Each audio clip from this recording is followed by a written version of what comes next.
Bonjour à tous, j'espère que vous allez bien. Bienvenue pour ce nouveau numéro du Coin Recherche, épisode J de notre saison 2, qui a pour but de faire un lien entre d'un côté la combinatoire des mots avec les mots parfaitement amassants et de l'autre côté la théorie des représentations d'algèbre, théorie des représentations de Carquois, dans lequel on va étudier des modules bandes, briques de certaines algèbres aimables. Et aujourd'hui, j'aimerais vous faire un lien entre la géométrie qu'on a amenée petit à petit au fur et à mesure des épisodes de cette saison et les modules bandes de certaines algèbres localement aimables également que nous avons amenés lors des tout derniers épisodes. Et donc je vais me permettre tout d'abord de vous faire un rappel à travers un exemple de ces précédents épisodes qui vont être importants pour comprendre ce qui va suivre. Alors je commence par parler de l'épisode 2F, donc de notre saison 2, épisode F, où je vous ai parlé de dissection dualisable de surface. Donc je vais vous en donner un exemple. Alors une dissection dualisable de surface, c'était la donnée d'une surface. Alors ici je vais considérer un anneau pour l'exemple. Voilà, un anneau c'est donc une surface ici avec deux bords. Ok. Cette surface, en général il y a des hypothèses que je vais camoufler, mais ce qui est important c'est qu'elle doit être orientable, et puis peut-être 2-3 trucs sur la bornitude, des choses comme ça, donc voilà. Et puis je vais munir cette surface d'un ensemble de points marqués, et il doit y avoir quelques petites choses à vérifier, notamment concernant les bords. Il doit y avoir un nombre pair de points sur les bords, et ces points doivent pouvoir se partitionner en deux ensembles, qui vont donner un ensemble de points verts et un ensemble de points rouges qui doivent alterner sur le bord. Donc ici je vais faire un exemple relativement minimal, où je vais avoir ici deux sommets sur chacun des bords, un sommet vert et un sommet rouge, et les sommets doivent alterner en suivant les bords, d'accord? Donc vous voyez, je fais vert, rouge, vert, ou vert, rouge, vert, ok? Donc tout va bien, en alternant, tout se passe bien, ok? Et une dissection dualisable d'une telle surface, c'est la donnée d'une collection d'arcs verts qui relie donc des sommets verts de la surface. Ok. Et ce qu'on demande, c'est que cela me donne un découpage de la surface en des parties qui vont devoir être homéomorphes à des parties de R2. Donc là, on a une espèce de triangle ici à l'intérieur, puis on a aussi une espèce de triangle à l'extérieur, donc tout se passe plutôt bien. Et de plus, ce que je vais demander, c'est que dans chacune des parties, en considérant également les bords, dans chacune des parties, donc chacune des composantes connexes, découpées par ces arcs verts, je dois avoir au moins un point rouge qui doit être présent. Et exactement un point rouge qui doit être présent. Donc pas juste au moins, c'est exactement un point rouge. Donc là j'ai exactement un point rouge ici, exactement un point rouge ici. Donc tout va bien, ceci me donne une dissection dualisable. Dualisable parce que, le mot dualisable, parce que ça vient du fait qu'en fait on peut décrire une dissection duale à cette dissection verte en dessinant des arcs rouges entre les points rouges. Et on peut dessiner un arc rouge exact qui va intersecter qu'une seule arc vert qui va rejoindre deux points rouges de la surface. Donc là par exemple on a un ici, puis ici un. Voilà. Et vous voyez que le dual d'ailleurs est très proche de la dissection qu'on avait au départ. Bon, en tout cas dans cet exemple. Donc voilà, alors ça c'était les premières choses que je vous ai racontées lors de l'épisode F de cette saison 2. Et puis suivi de ça, je vous ai introduit le Carquois à relation que l'on peut donner à partir d'une dissection dualisable de surface. C'était l'épisode G de cette saison 2. Alors pour l'épisode G de cette saison 2, juste le rappel, c'est comment je dessine le Carquois associé à une telle dissection. C'est là où le fait d'avoir une surface orientable, ou en tout cas avec une orientation, va être importante. J'ai des configurations locales qui vont pouvoir se faire, donc notamment celle-ci et celle-ci qui vont avoir de l'importance par rapport au Carquois. Donc un Carquois c'est un graphe orienté, qu'on soit d'accord, donc un ensemble de sommets et un ensemble de flèches. Les sommets vont correspondre exactement aux arêtes verts, donc les arcs verts de la dissection. Et les flèches, là je suis en train de donner les règles. Donc à chaque fois qu'on va avoir cette configuration-là à gauche, eh bien ça va correspondre au Carquois que je vais dessiner, au fait que j'ai les sommets I et J et une flèche qui va de I vers J, en imaginant ou ici en imposant une orientation ici qui est donc ici une orientation anti-horaire autour de chaque sommet. Donc en posant cette orientation, donc voilà, je vais pouvoir orienter chacun de mes sommets de cette même manière Et donc avec cette même manière, je vais pouvoir décrire donc, les flèches comme là je viens de le décrire. Il est important que je le précise, il n'y a pas d'arc vert entre les deux.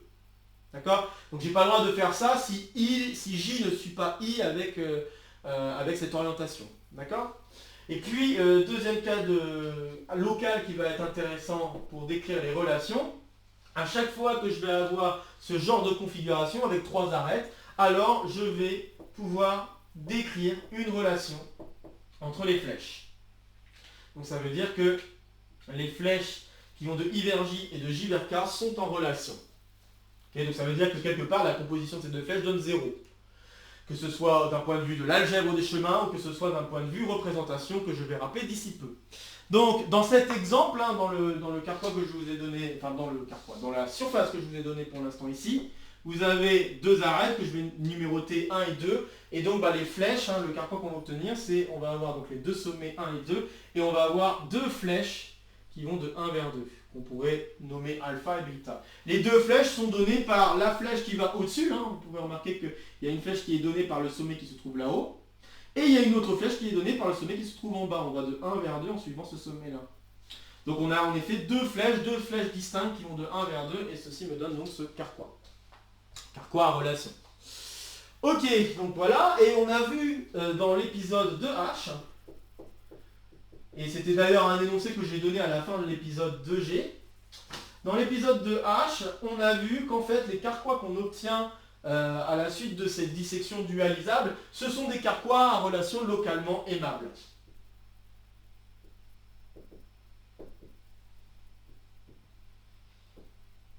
Et je vous ai donc fait des rappels, ou en tout cas je vous ai défini à travers un exemple. Je dis des rappels parce que c'était quelque chose que j'avais déjà raconté lors de la saison 1 du coin recherche, mais j'en ai reparlé dans cette saison 2 en faisant ça à travers des exemples. Je vous ai reparlé donc de ce que c'était des carquois à relation notamment localement aimables. Et donc en fait ça va être des carquois qui vont avoir la spécificité qu'en chaque sommet il doit y avoir au plus 2 flèches entrantes, 2 flèches sortantes, et il doit y avoir des relations un peu de ce style-là, comme je viens de le dessiner, localement, avec quelques règles d'attribution des relations. Bon, je ne rappelle pas tout ça. Si vous voulez revoir des détails, il y a l'épisode 2H qui est là pour ça. Donc je vous ai réintroduit ça, je vous ai également reparlé du lien entre cet épisode-là 2G où on constituait un carquois à relation et en fait finalement le carquois à relation qu'on obtient c'est un carquois à relation localement aimable. D'accord. Au passage, j'ai oublié de le dire, mais les points marqués de la surface ne sont pas nécessairement que au bord, ils peuvent très bien être à l'intérieur de la surface, c'est pas interdit. Là j'ai juste fait un exemple, juste pour qu'on suive bien ce qui se passe. Mais voilà, sachez qu'on pourrait très bien avoir des surfaces avec des dissections, avec des sommets, des points marqués qui se trouvent à l'intérieur de la surface. C'est pas interdit. Ok. Et à partir de là, carquois à relation localement aimable, ce que je vous ai dit lors du tout dernier épisode, je vous ai rappelé la classification des représentations indécomposables. Classification que j'avais déjà évoquée en saison 1. Je rappelle que les représentations d'un carquois, c'est la donnée de, en chaque sommet, vous mettez un espace vectoriel et en chaque flèche, vous mettez une application linéaire entre donc les espaces vectoriels qui sont en jeu. Ici, les espaces vectoriels, je vais toujours les supposer de dimension finie pour rendre les choses très simples. Et je pense que c'est assez naturel de poser ça. Donc représentation. Et je rappelle que les représentations d'un carquois correspondent à des modules sur l'algèbre des chemins quotientés par un certain idéal associé aux relations. Donc représentation indécomposable. Et j'avais rappelé que ces représentations indécomposables étaient complètement décrites par les cordes et les bandes. Donc les cordes et les bandes d'un carquois. Donc d'un carquois à relation localement aimable ou même à relation de corde si vous voulez. Donc là, qu'est-ce qu'une corde? Une corde, c'est une marche que vous pouvez faire sur le carquois. Et quand je dis marche, ça veut dire que vous avez la possibilité non seulement de suivre la flèche dans le bon sens, mais également suivre les flèches dans le mauvais sens. Vous avez juste 2 restrictions. La première, c'est éviter les relations. Et la deuxième, il faut éviter que si vous suivez une flèche alpha, juste derrière, vous suivez la flèche alpha-1. Donc vous suivez la même flèche, mais à l'envers. Vous n'avez pas le droit de faire alpha puis alpha-1. Donc ça c'est la condition importante pour avoir une corde. Donc voilà un exemple de corde. Et je vous avais donné un moyen de les dessiner sous la forme de montagnes. Donc vous avez possibilité de les dessiner comme ça. Hop, alpha, bêta, alpha, bêta, alpha. Voilà un exemple de corde que l'on peut construire sur le carquois. Vous pouvez vous rendre compte que pour cet exemple ici, on n'a pas beaucoup de choix pour décrire une corde. D'accord? On part de 1 et puis on suit alpha, bêta, mais on peut faire partir de 1, suivre bêta, puis alpha, etc., etc. Voilà. On peut juste rester en 1, on peut juste rester en 2, ça aussi c'est des marches particulières. Mais voilà, on n'a pas énormément de marches finies, hein, puisqu'on parle de représentation de dimensions finies. Donc on n'a pas des marches, on n'a pas un nombre très grand finalement. On arrive quand même à contrôler le comportement des marches qui sont présentes dans ce carquois. Donc c'est quand même plutôt sympa. Et pour les bandes c'est des cordes bien particulières qui commencent et qui finissent au même endroit, d'une part, et d'autre part, qui doit être primitif, c'est-à-dire que il faut s'assurer que la corde que j'écrive ne puisse pas s'écrire comme une puissance d'une corde plus petite. Par contre, il y a aussi une dernière condition, c'est qu'il faut s'assurer que si je m'amuse à concaténer la corde avec elle-même, alors j'obtiens une autre corde. Donc là, ici, un exemple de bande qui existe, ce serait ceci. Alpha, bêta. Voilà un exemple de bande qui existe dans ce carquois, donc carquois de Kronecker d'ailleurs au passage, on en avait déjà parlé lors d'épisodes précédents. Donc dans ce carquois, nous avons cette bande-là. Et en fait, il se trouve qu'on peut, alors je vais d'abord peut-être rappeler ça, pour la classification des représentations décomposables, on est aussi capable de décrire les isomorphismes qui existent entre les représentations. Je rappelle que pour les représentations cordes, on a juste besoin d'une corde pour définir une représentation ou un module à partir d'une corde. Pour les bandes, il faut un tout petit peu plus que ça, il faut deux paramètres en plus qui sont un entier non nul, qui correspondra à dire, pour chacun des sommets, je vais mettre le nombre de copies n du sommet k, donc je vais mettre kn, kn, etc., etc. Et puis il faut que je donne également un paramètre lambda qui dépend du corps dans lequel on travaille, on pourrait juste dire qu'on travaille dans C, hein. Donc un paramètre non nul qui va me permettre de décrire en fait le bloc de Jordan que je vais vouloir mettre dans la dernière flèche. Ok. Et il y avait un résultat important sur les modules bandes qui permet de dire à quelles conditions est-ce que deux modules bandes sont isomorphes. Donc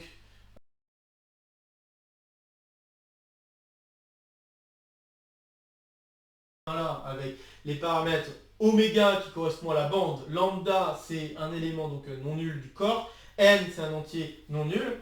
Alors on va avoir isomorphisme entre deux modules bandes. Si et seulement si, il fallait que n soit égal à n', donc le nombre de copies du corps doit être le même pour chacun des deux, ça va, c'est pas trop surprenant. Et il y avait des choses en plus, et ces choses en plus étaient liées au fait que soit on a que la bande W ou oméga est cycliquement équivalent à oméga prime et que lambda égale lambda prime. Donc soit on avait oméga cycliquement équivalent à oméga prime et lambda égale lambda prime, ou alors oméga est cycliquement équivalent à oméga prime moins 1 et lambda égale lambda prime moins 1. Donc on avait cette caractérisation des modules bande brique et vraiment caractérisation en termes de je veux vraiment classifier, donc vraiment décrire toutes les classes d'équivalence, ou donc ici les classes isomorphismes des représentations indécomposables. Pour les décrire totalement sans répétition, il va falloir considérer des bandes qui sont cycliquement équivalents. Donc tous les bandes cycliquement équivalents, je vais les considérer comme une seule et même bande. Et pareil pour les inverses, cycliquement équivalents à l'inverse. Okay, et c'est là où ça peut commencer à devenir assez intéressant par rapport aux bandes qui sont présentes dans ce carquois, parce que ça va vous montrer en fait que pour ce carquois-là qui est très simple, eh bien il n'y a qu'une seule bande possible si on considère les bandes cycliquement équivalentes et cycliquement équivalentes à l'inverse. En effet, une autre bande qui pourrait vous venir à l'esprit, ça pourrait être, ok, je prends 2, je pars de 2, je suis alpha, je pense que c'est le plus dur. Donc je suis alpha, puis bêta. Voilà un autre exemple de bande possible. Mais cette bande, en fait, elle est cycliquement équivalente à l'inverse de la bande qui est ici. Je vais vous le montrer. Quelque chose qui est cycliquement équivalent, ça veut juste dire que vous mettez ceci dans un tapis roulant, puis vous faites tourner, un peu comme, comment dire, comme les images qu'on voit pour enfants là. C'est peut-être assez vieux ces trucs-là, mais il y a des trucs, comment dire, des anciens jouets, on va dire, dans lesquels on a un écran que l'on peut faire défiler en faisant tourner une manivelle et ça fait une musique en même temps. Eh bien, imaginez ça, vous mettez ça dans votre écran, puis vous faites mouliner pour faire tourner l'image. Si vous faites mouliner pour faire tourner l'image, vous allez vous rendre compte que la bande, donc alpha 2 bêta, bah, c'est cycliquement équivalent à, donc on va avoir 2, 1, 2, avec ici bêta et alpha. D'accord? Donc c'est comme si j'avais juste tourné un tout petit peu l'image et ça m'a permis d'obtenir cette bande-là. Et cette bande-là, par rapport à celle-ci, c'est l'inverse. D'accord? Donc en fait, on se rend compte que, voilà, si je fais ça, c'est gagné. Donc je viens de montrer qu'en fait, la bande que je vous ai donnée ici est bien cycliquement équivalente à la bande que je viens d'écrire ici. Et donc, en fait, si vous vous amusez à écrire vraiment toutes les bandes possibles, toutes les bandes possibles vont être cycliquement équivalentes à celles que je viens d'écrire. Donc en fait, il n'y a qu'une seule bande que l'on peut dessiner sur ce carquois. Donc si je veux complètement décrire toutes les représentations indécomposables bandes, ou les modules bandes de l'algèbre qui est donnée par ce carquois relation, eh bien, il faudrait donc jouer avec le paramètre n, jouer avec le paramètre lambda, mais pour oméga, on n'a pas beaucoup de choix pour jouer, en fait, on n'a vraiment que cette module, cette bande qui est possible de prendre, parce que si je prends d'autres bandes, elles sont automatiquement cycliquement équivalentes à celle-ci. C'est pour ça que j'ai pris cet exemple, c'est juste parce que c'est beaucoup plus simple de décrire les modules bandes ici dans cet exemple très simple. Mais on va attaquer un exemple un petit peu plus dur et plus intéressant par la suite. Maintenant, ce que j'aimerais vous dire, c'est tout l'objet de cet épisode, parce que je n'y suis pas encore arrivé, mais j'y arrive tout doucement. J'aimerais vous faire le lien géométrique entre lire une bande dans un carquois relation aimable, localement aimable, et des courbes sur une surface. Et en fait, il se trouve que, en effet, eh bien, certaines courbes, je ne vais pas dire toutes les courbes, mais certaines courbes sur cette surface vont correspondre à les modules bande brique. Alors là, alors pas bande brique, mais d'abord bande.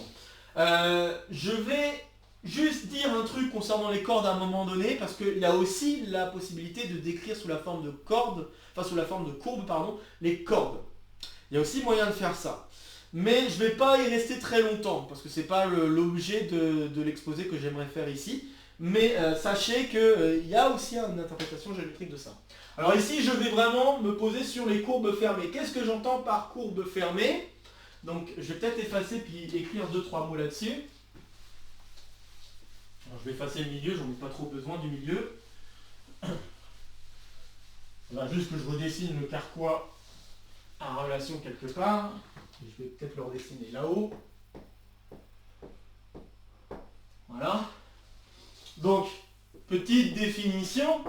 Bon, c'est pas une définition propre, je vous préviens depuis le début de toute façon de ce concept de point recherche. Je vous rappelle que je fais de la vulgarisation autour de ce que je fais en recherche.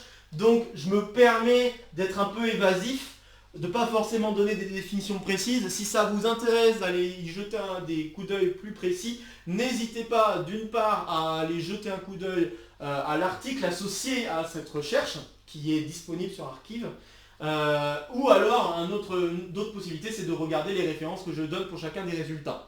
Ça aussi, ça peut être quelque chose d'intéressant. Je vous préviens aussi tout de suite, ils sont écrits en anglais. Donc il faut travailler l'anglais. Une autre possibilité aussi, c'est de regarder ma thèse, puisque dans ma thèse, j'en parle un petit peu. Je ne parle pas du lien avec les surfaces, mais il y a certaines choses dont je parle qui peuvent être utiles. Bon, ici, par rapport aux surfaces, pas vraiment, mais voilà. Donc, je pense que le plus important, c'est peut-être de regarder les articles si on veut jeter un coup d'œil plus précis. Mais sinon, on peut juste se contenter de ce que je suis en train de raconter, c'est très bien. Juste, je précise que je fais de la vulgarisation, donc ça veut dire que je ne rentre pas dans tous les détails. Mais je veux vous donner une définition un petit peu plus précise de ce que j'entendrais par courbe fermée. Donc ce que j'entends par courbe fermée,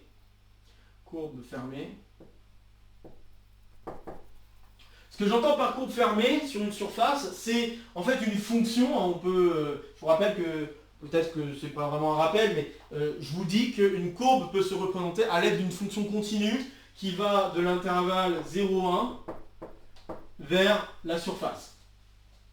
D'accord? Donc on peut très bien définir une courbe via ce genre de choses, donc ça doit être une fonction continue. Ok? Et ce que je vais demander pour une courbe fermée, c'est que gamma de 0 soit égal à gamma de 1. Voilà ce que je demande essentiellement pour avoir une courbe fermée. Alors qu'est-ce que ça veut dire? Là, je vais vous faire un exemple de courbe fermée que je pourrais dessiner sur la surface. Ça pourrait être un truc comme ça. Alors, je vais le repasser juste pour que ce soit assez visible à l'écran. Donc voilà, ça c'est un exemple de courbe fermée sur la surface. Voilà un exemple de courbe fermée. On pourrait imaginer qu'en 0 on est ici, ce point-là. Ok? Et ce que je demande, c'est que gamma de 0 égale gamma de 1, donc ça veut dire que le point de départ doit correspondre au point d'arrivée. Je précise également que les courbes fermées que je vais regarder, ce sont des courbes qui sont à l'intérieur de la surface. Donc c'est-à-dire que je vais enlever aussi les composantes de bord. Ok? Donc voilà ce que je vais entendre par courbe fermée. Ce sont des courbes, donc ce sont des fonctions continues qui vont de l'intervalle 0,1 vers la surface en enlevant les bords, donc l'intérieur de la surface si vous voulez, et qui ont surtout cette propriété que le point de départ ça va être le même que le point d'arrivée. Alors les courbes sur la surface, on va les considérer à homotopie près. Qu'est-ce que ça veut dire ce truc? Considérer à homotopie près. Qu'est-ce que c'est que ce mot homotopie? Ça veut juste dire que en fait, faut vraiment avoir peut-être une image en tête. Imaginez, vous prenez un lacet de chaussure, d'accord, vous l'enlevez complètement, vous le mettez au sol.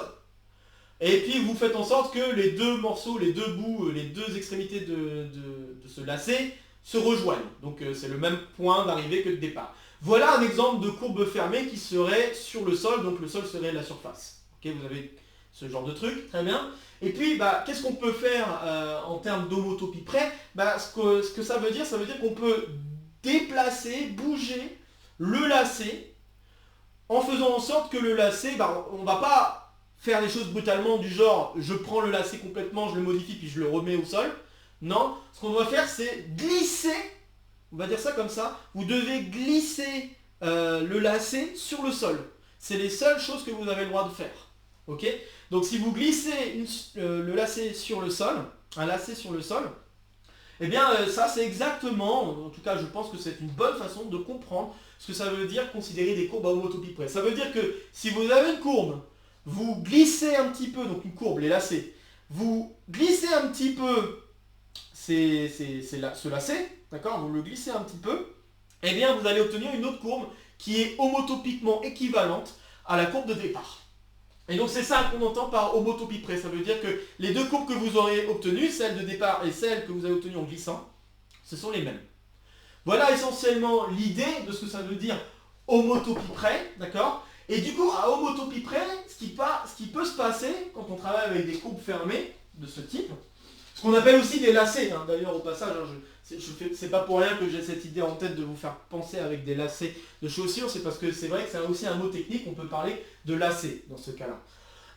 Alors, qu'est-ce qui peut se passer avec ces courbes si on les considère à homotopie près? Là par exemple, si je veux, je peux faire glisser le lacet de façon à me ramener à un seul point. Donc là c'est exactement ce qui se produit. Dans l'exemple que je viens de dessiner, dans cet exemple que je viens de dessiner, on a donc une courbe sur la surface qui ressemble à ça, d'accord? Encore une fois, je le repasse, pour qu'on se soit bien visible. Mais ce qui est possible, c'est qu'on peut rétracter ce lacet jusqu'à ce que cela nous amène à un point, donc à homotopie près. Ce lacet-là, que je viens de dessiner aussi en plus petit, peut se ramener à un seul point. Dans ce cas-là, on dira que la courbe fermée en jeu ou le lacet est trivial. Donc, ou homotopiquement trivial, on peut dire ça comme ça. Courbe fermée homotopiquement trivial. Ok. Et maintenant, la question qui peut se poser, c'est si je voulais regarder les courbes à homotopie près de cette surface, quelles sont les courbes qui ne vont pas être homotopiquement équivalents à un point, donc qui ne vont pas être homotopiquement triviaux? Eh bien, la bonne réponse, ça va être de se dire, oui, je vais dessiner une courbe qui fait le tour de la composante de bord au milieu, qui fait le tour de l'anneau. Si je fais ça, ça va être la même chose que, encore une fois, de manière imagée, vous avez votre lacet de chaussure que vous avez posé au sol, vous posez cette fois-ci une espèce de poteau, ou je ne sais pas, un obstacle en plein milieu de votre lacet. Eh bien, si vous essayez de le rétracter, de le rendre le plus petit possible de manière continue, donc c'est-à-dire qu'encore une fois, vous n'avez pas le droit de prendre votre lacet brutalement puis de le reposer au sol. Le seul moyen, c'est de faire glisser le lacet sur le sol. Il n'y a aucun moyen de faire en sorte que le lacet revienne au point, juste à un point. Le mieux qu'on puisse faire, c'est de faire coller le lacet autour de l'obstacle. Mais on ne pourra pas faire mieux que ce que je viens de dire là. On ne pourra pas le ramener à un point. Donc ça, c'est une courbe qui va être qui ne va pas être homotopiquement triviale. Et en fait, si on y réfléchit, quelles sont les autres courbes qui peuvent être non homotopiquement triviales, eh bien, d'ailleurs je suis en train de dire c'est au pluriel, eh bien, les autres courbes possibles, c'est de faire plusieurs fois le tour de l'obstacle. Donc encore une fois, imaginez votre obstacle et vous pouvez prendre votre lacet, faire plusieurs fois le tour, puis refermer. Là pareil, je ne vais pas pouvoir réduire la courbe à quelque chose de plus petit, et même pas à une des courbes que j'avais avant ou en faisant qu'un seul tour. Donc vous voyez que le nombre de tours autour de l'obstacle peut vraiment jouer un rôle sur la courbe qu'on va regarder. Alors moi, ce qui va m'intéresser pour faire le lien avec les modules Bandbrix, c'est ceux où on a le droit de faire qu'un seul tour. J'ai pas le droit de faire plusieurs fois le même tour d'un obstacle, j'ai le droit que de faire une seule fois le tour. Ok ? Et donc, qu'est-ce que je vais entendre par là? C'est que je vais entendre que mes courbes vont être primitives. Alors, je vais amener la définition. Je pense que c'est difficile d'amener la définition de primitive. Mais je vais faire un dessin, peut-être ce sera mieux. Donc, le genre de courbes que je vais m'autoriser, ce sont des courbes qui vont être dites primitives. Et donc les courbes primitives, ici, en fait, on n'en a qu'une seule courbe fermée primitive pour cet exemple. C'est la courbe qui est donnée par cette chose-là. Et je dis bien une seule à homotopie près. D'accord, j'insiste là-dessus. À homotopie près, vous pouvez déplacer votre lacet un petit peu autrement.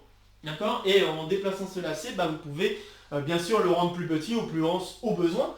Mais l'important, c'est de faire le tour de l'obstacle, donc de cette composante de bord.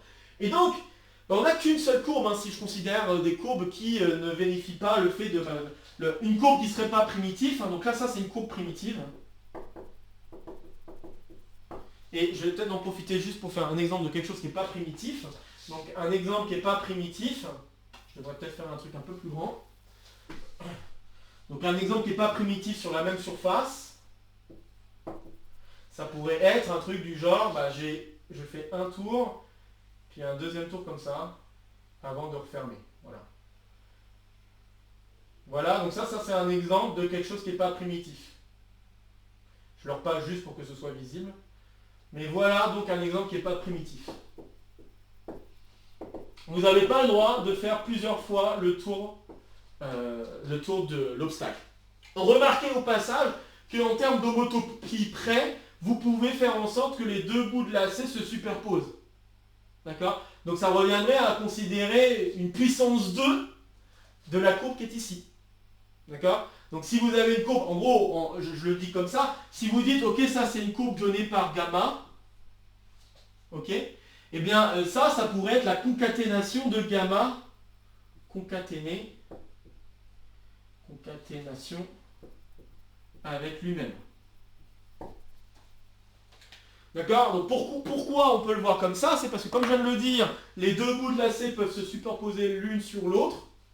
Et puis la concaténation, on peut vraiment décrire ce qui se passe. Donc si j'avais deux courbes fermées qui peuvent se concaténer, donc si j'ai une courbe qui va de 0,1 vers S, et puis une autre courbe pareil, 0,1 vers S, continue, eh bien je peux définir la concaténation qu'on peut appeler comme ceci si vous voulez. Donc je concatène gamma après delta en disant, bah ok, je vais toujours de 0,1 vers S. Et ce que je vais dire, bah, c'est que dans un premier temps, je dois suivre delta et le suivre jusqu'à arriver à 1. Donc je vais dire que delta, enfin que cette concaténation qu'on peut appeler phi, je vais dire que phi de t, c'est donc delta de 2t, si t est compris entre 0 et 1,5. Et puis après, je vais dire, bah, c'est gamma de, alors il ne faut juste pas faire de bêtises, 1 moins 2t, si je ne fais pas de bêtises. Non, c'est 2t moins 1 plutôt, si je veux que ça marche. Donc 2t moins 1, si t est entre 1,5 et 0. Voilà un moyen de concaténer deux courbes. En fait, même deux courbes qui ne sont pas des courbes fermées. Hein. Donc une courbe, c'est une fonction continue qui va de 0,1 vers S. Donc si j'avais une première courbe qui arrive ici, là, disons que ça c'est gamma, ouais, faut que je fasse dans le bon sens. Donc disons que ça c'est delta, et puis j'ai une autre courbe ici qui est gamma. Ok, donc je peux les concaténer en disant, bah là c'était delta de 0, je suis delta jusqu'à j'arrive à delta de 1. Delta de 1, pour pouvoir concaténer, il faut que ce soit la même chose que gamma de 0, et après je concatène jusqu'à gamma de 1. Et en fait la fonction phi c'est vraiment une description totale de ce qui se passe pour la fonction en elle-même qui décrit la courbe qui correspond donc à cette concaténation. Ok, et donc bah, pour des courbes fermées on peut faire la même chose si on a deux courbes fermées qui commencent et finissent au même endroit. Bah là, c'est exactement ce qui se produit, là c'est ce que je suis en train de dire. En fait, cette courbe-là, c'est la concaténation de gamma avec lui-même, à homotopie près. Donc c'est en cela que c'est pas une primitive. Et pensez au mot primitif pour les bandes. Pour les bandes, hein, je vous ai expliqué, une bande est considérée comme primitive si on ne peut pas l'écrire comme puissance d'une autre bande. Donc ça veut dire que c'est pas la concaténation de plusieurs fois la même bande. Et là, on commence à faire un lien. Parce que là, on voit qu'il n'y a qu'une seule courbe fermée primitive qui peut exister dans cette surface, qui est non triviale. Et de l'autre côté, on n'avait qu'une seule bande à homotopie, enfin pas à homotopie près, mais à équivalence cyclique près et à inverse près. Et bien voilà le résultat important que j'aimerais énoncer donc pour cet épisode. On y arrive enfin. Le résultat important que je veux énoncer est le suivant. Donc c'est un théorème dû à plusieurs personnes, donc Karin Bauer, Raquel Coelho, Simouès. Ouais, c'est ça. Mais on a aussi Hopper, Plamondon, Schroll. Donc Sébastien Hopper, Pierre-Guy Plamondon et Sybille Schroll. Donc voilà, des références potentielles si vous voulez en savoir davantage. Donc le théorème important c'est le suivant, c'est exactement ce que je viens de vous faire remarquer en fait, et en fait c'est un résultat bien plus général que ça. Ça marche pour n'importe quelle surface associée, donc une surface munie d'une dissection dualisable, donc c'est-à-dire liée à une algèbre localement aimable. C'est vraiment, voilà, il y a vraiment un truc beaucoup plus général que ce qui se produit ici. Là je vais essayer vraiment un exemple très simple pour qu'on voit ce qui se passe, mais vraiment c'est beaucoup plus général que ça. Donc les représentations ou modules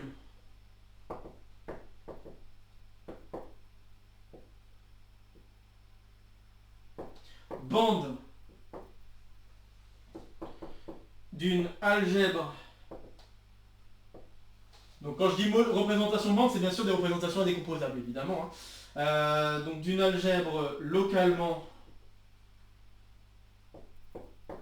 aimable sont en bijection avec les courbes fermées. Donc je devrais dire à équivalence d'homotopie près, hein. Donc les courbes fermées primitives non triviaux, donc c'est une courbe non triviale, considérée à homotopie près,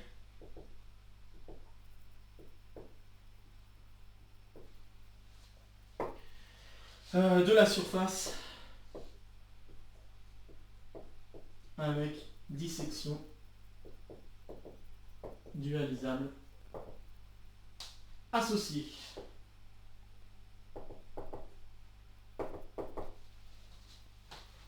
Donc ça veut dire que là, via ce théorème, je peux vraiment vous affirmer que la courbe que je viens de dessiner, qui est donc la seule courbe fermée non triviale et qu'on peut considérer à homotopie près, primitive, cette seule courbe, c'est celle qui correspond à la représentation de bande que j'ai décrite ici. Et encore une fois, les représentations de bande, évidemment, quand je parle de représentation de bande, c'est considéré donc avec ces homotopies près, etc. Donc bien sûr, il y a aussi une question de paramètres, hein, donc les représentations de bande à paramétrage près.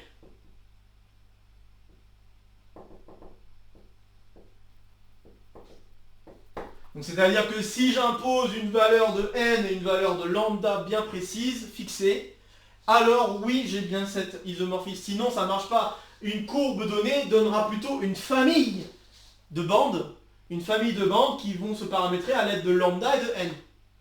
C'est ça qui va se produire. Bon bah très bien. Alors voilà, je vous ai énoncé, je pense, le résultat le plus important de cet épisode. Et je pense que je vais garder pour l'épisode suivant le fait de vous caractériser les modules bandes briques qui vont apparaître suivant les algèbres qu'on va regarder. Donc, essentiellement, juste pour vous le dire maintenant, il va me rester à peu près 4 épisodes sur la saison 2. Un épisode où je vais vous introduire, donc d'abord je vais vous dire comment on peut caractériser les modules bandes briques avec ce modèle géométrique en vous proposant un exemple un petit peu plus grand, un exemple qu'on a déjà vu également dans les épisodes précédents, mais un autre exemple plus intéressant dans lequel on pourra voir concrètement ce qu'on pourra comprendre de ce que ça veut dire être un module bande brique. Ok, donc c'est ça l'objet du prochain épisode. Il y aura ensuite un épisode où je vais vous parler d'une famille d'algèbres aimables sur lequel on va vraiment se poser beaucoup plus et vous dire 2-3 trucs intéressants concernant la surface associée à ces algèbres qui vont être aimables. Et ces algèbres aimables, cette famille d'algèbres aimables, encore une fois, vont être très liées à des exemples que je vous ai donnés jusqu'à maintenant. Et enfin, le dernier épisode avant que je fasse un épisode exposé, comme je l'avais fait pour la saison 1, ça va parler en fait de tout l'ensemble. Donc je vais en fait rassembler tout ce qu'on a dit depuis le début, puisque pour l'instant je ne suis pas encore revenu sur les mots parfaitement amassants, mais ça va vraiment revenir à la fin avec cette idée de modèle de chemin de Dicke, où je vous ai parlé notamment des méandres qu'on pouvait dessiner sur des chemins de Dicke. Donc on va revenir là-dessus, au tout avant-dernier épisode normalement, et le dernier épisode ce sera un épisode exposé où je vais utiliser des slides que j'ai déjà utilisés pour de précédents exposés et vous reparler de tout ce que j'ai dit depuis le début de la saison. Voilà globalement ce qui est prévu, encore donc 4 épisodes de cette saison 2 avant qu'on la termine. Très bien. Bon, j'ai pas grand chose d'autre à ajouter, hein. Je pense que je vous ai dit vraiment le plus important et le plus essentiel pour aujourd'hui. Donc je m'arrête ici. N'hésitez pas donc à laisser vos questions, vos remarques, vos retours, vos commentaires là dessous la vidéo. Comme d'habitude, n'hésitez pas à partager la vidéo si vous connaissez des camarades qui peuvent être intéressés par le contenu de cette vidéo ou même de manière plus générale de la chaîne. Également, comme d'habitude, j'ai encore me planter, me soutenir c'est ici, s'abonner c'est ici, et puis vous avez de nouvelles vidéos qui vont s'afficher. N'hésitez pas aussi à actionner la clochette pour avoir les notifications des vidéos qui sortent au fur et à mesure de la chaîne. Sur ce, je vous retrouve très vite pour de prochaines aventures mathématiques. Portez-vous bien et à très bientôt. Salut à tous!